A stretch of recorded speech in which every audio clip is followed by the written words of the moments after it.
বেশি দিন সময় মানে আমি কতদিন? রাস্তাটা যেমন বলি যে বিএনপি বলছে, হুম, তারা ডিসেম্বরের মধ্যে একটা নির্বাচনী রোড ম্যাপ চায়, যদি সেটি না হয় মার্চ এপ্রিল নাগাদ তারা আন্দোলন। আমি যখন মাহমুদুর রহমান মান্না আসছিলাম আপনার আমি কাছ এই থেকে একটু, পয়েন্টটাতে যে আমরা আমি আমরা এটা নিয়ে বলেছিলাম একটু যে আলাদা আলোচনায় সরকারকে, আসি।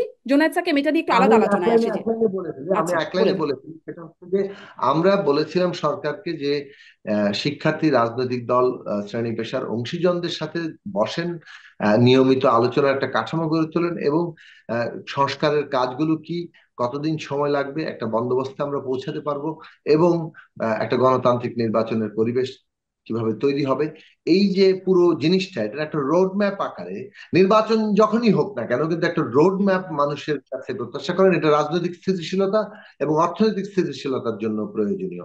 এই ক্ষেত্রে সরকারের এখন পর্যন্ত যে উদ্যোগ, তাদের কমিশনগুলো কাজ করছে, আমরা আশা করছি যাতে তারা খুব দ্রুত করবেন, কিন্তু এই নিয়েও রাজনৈতিক দল এবং জনগণের মধ্যে কিছুটা প্রশ্ন, কিছুটা উদ্বেগ আছে। জি, জোনায়েদ সাকি, আমি এই প্রশ্নটা আবার করব আপনার কাছে, যে আপনারা আসলে কতটা সময়, বিএনপি যেমন একটা সময় বলছে যে ডিসেম্বরের মধ্যে রোড ম্যাপ চায়, আপনারাও বলছেন চাইছেন, কতটা সময়ের মধ্যে চাইছেন জানবো আপনার কাছে। জনাব মাহমুদুর রহমান মান্না, আপনার কাছে এই দুটো বিষয়, এক হচ্ছে আপনি আসলে এই সরকারকে, মানে সরকারের উপদেষ্টা পরিষদকে যেভাবে যারা আছেন এই পরিষদে, তাদেরকে আপনি 10-এ কত দেবেন তাদের যোগ্যতা দক্ষতার ভিত্তিতে, এবং আপনারা কবে নাগাদ রোড ম্যাপ চান? মার্ক আমি দিতে পারি, কিন্তু এটাকে ফাইনাল পরীক্ষা বললে মার্ক তো না, একশো টার্মিনাল দিনের পরীক্ষা। পরীক্ষা। না, আপনি ওই জন্যই বলছি টার্মিনাল যদি বলেন, হুম। টার্মিনাল পরীক্ষা যদি হয় তাহলে আমি একে 10-এ 4 দেবো, তার বেশি দেবো না। তবে মানে এই মার্কিংটাতে, এটাতে খুবই হাইপোথেটিক্যাল বিষয়, এগুলো দিয়ে কিছু হয় না, যেহেতু টার্মিনাল তো আবার ফার্স্ট টার্মিনাল, কয়টা টার্মিনাল হবে সেটা জানিও না।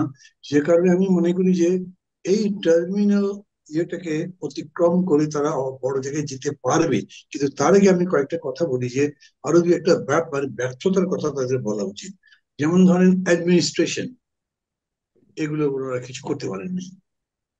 আর সবচাইতে ওয়ারিজ আমার জন্য, আমার কাছে, যে যেভাবেই দেখেন না কেন আপনি, স্বৈরাচার বলেন, স্বৈরাচারের পতন বলেন, সে জায়গাতে আপনার বিরাট অভ্যুত্থানের মধ্যে দিয়ে অন্তর্বর্তী সরকারের আবির্ভাব বা পত্তন করা বলেন, সবই পলিটিক্যাল ব্যাপার।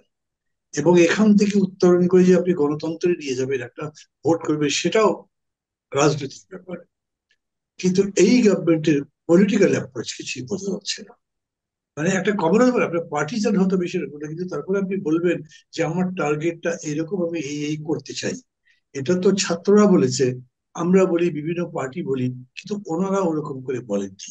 আর না বলবার কারণে এই যে বিএনপি যেমন বলছে রোড ম্যাপের কথা বলছে, আমি রোড ম্যাপ সম্পর্কে আমার আইডিয়া, আমি সেটা বলছি একটু পরেই।